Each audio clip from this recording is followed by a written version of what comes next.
2020 November 21 அன்று திமுக தலைவர் அவர்கள் 7.5% உள் ஒதுக்கீட்டின் மூலம் தனியார் மருத்துவக் கல்லூரி மருத்துவமனையில் இடம் கிடைத்த அரசு பள்ளியில் படித்த மாணவர்களின் முழு கல்வி கட்டணத்தையும் திமுக ஏற்றுக்கொள்ளும் என்று அறிவித்தார்.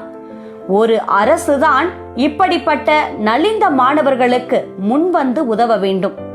ஆனால் இந்த அரசு அதை பற்றியெல்லாம் கவலைப்படவில்லை. ஏழை எளிய பாட்டாளி மக்களின் தோழனாக இருக்கும் திராவிட முன்னேற்ற கழகம் இன்று ஒரு அரசு செய்ய வேண்டிய கடமையை எதிர்க்கட்சியாக இருந்து செய்துள்ளது.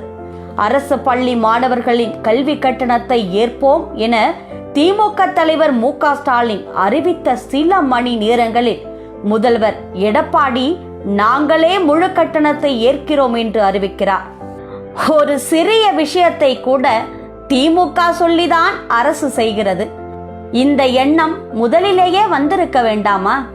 அரசு பள்ளி மாணவர்களுக்கு மருத்துவ படிப்பில் 7.5% உள்இட ஒதுக்கீடு பெற முழு முயற்சி எடுத்தவர் திமுக தலைவர் மு.க. ஸ்டாலின்.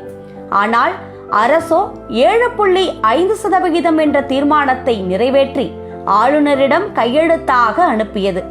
திமுக சார்பில் ஆளுநர் மாளிகையை முற்றுகையிட்டு போராட்டம் நடத்தியதன் விளைவாக 7.5% ஒதுக்கீட்டிற்கு ஆளுநர் கையெழுத்திட்டார். ஏப்ரல் 25 கொரோனா பரவலை தடுக்க முழு ஊரடங்கை அமல்படுத்துவதற்கு முன் கடைகள் திறந்திருக்கும் நேரத்தை ஒரு நாள் மட்டும் நீட்டிக்க வேண்டும் என்று திமுக தலைவர் ஸ்டாலின் கோரியதை ஏதோ தானே கொண்டு வந்த யோசனை போல பல மாவட்டங்களில் 3 மணி வரை கடை திறந்திருக்கும் என்ற அறிவிப்பை எடப்பாடி வெளியிட்டு தனது ராஜதந்திரத்தை செயல்படுத்தினார்.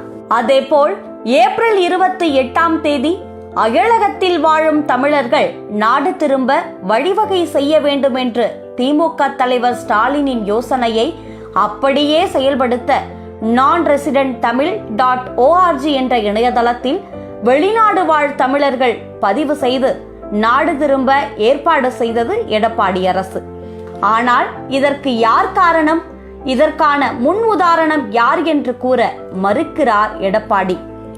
மொழிக் கொள்கை, ஆன்லைன் சூதாட்டத்திற்கான தடை, கொரோனா பரவல் குறையும் வரை பள்ளி கல்லூரிகளை தற்போது திறந்தால் ஆபத்து, கொரோனா காலத்தில் 10ஆம் வகுப்பு பொதுத் தேர்வை ரத்து செய்ய வேண்டும் போன்ற விஷயங்களில் திமுக தலைவர் ஸ்டாலின் அவர்கள் தனது நிலைப்பாட்டை தெரிவித்தவுடன் இதெல்லாம் இருக்கா என்ற ரீதியில் அதை நடைமுறைப்படுத்தி வருகிறார் எடப்பாடி.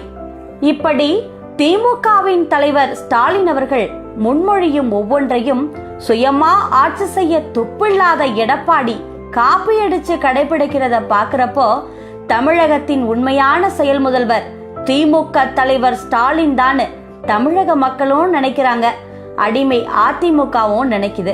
இன்றைய செயல் முதல்வர் நாளைய தமிழக முதல்வராகும் காலம் வெகு தூரம் இல்லை.